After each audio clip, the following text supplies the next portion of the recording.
वही सजग मतदाता कहलाता। और हल्ला मचा रखा है, नैतिक मतदान होना चाहिए, नैतिक मतदान करना चाहिए। बिना लोभ लालच स्वेच्छा से जो मतदान किया जाता है उसे ही तो नैतिक मतदान कहते हैं। समझ गए ना साहब? तो बैठे मत जाओ। बिना लोभ लालच स्वेच्छा से मत का दान उसे ही कहते नैतिक मतदान। बिना लोभ लालच स्वेच्छा से मत का दान उसे ही कहते नैतिक मतदान। अरे बहन, नैतिक मतदान के बारे में और ठीक से समझाओ। बिना भेदभाव के जन कल्याण की भावना से जो मतदान किया जाता है उसे ही नैतिक मतदान कहते हैं। तो अब सब समझ गए ना? खड़े हो जाओ। बिना भेदभाव के जन कल्याण की भावना को मत का दान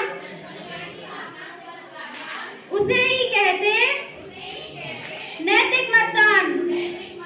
बिना भेदभाव के जन कल्याण की भावना को मत का दान उसे ही कहते नैतिक मतदान। अरे बहन, नैतिक मतदान के लिए और क्या क्या जरूरी है ये भी तो बताएं। बिना प्रभावित जो अपने मत का सही प्रयोग करता है वही नैतिक मतदान की शहरत है। तो खड़े हो जाओ। बिना प्रभावित हुए जो मत डालने जाता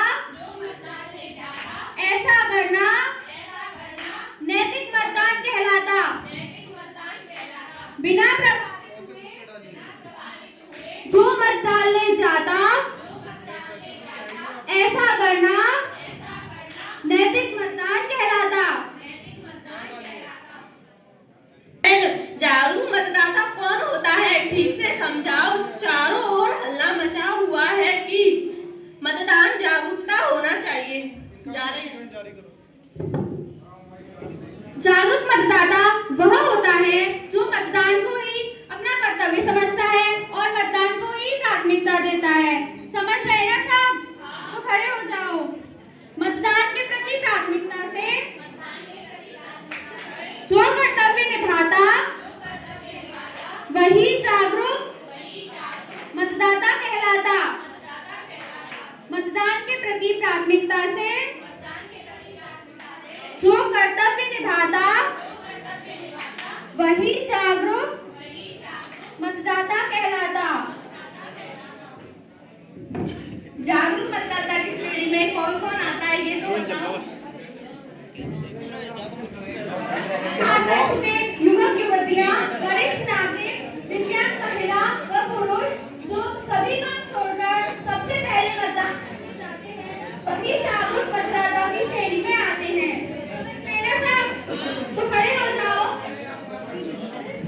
जो मतदाता मतदान करने समय से जाता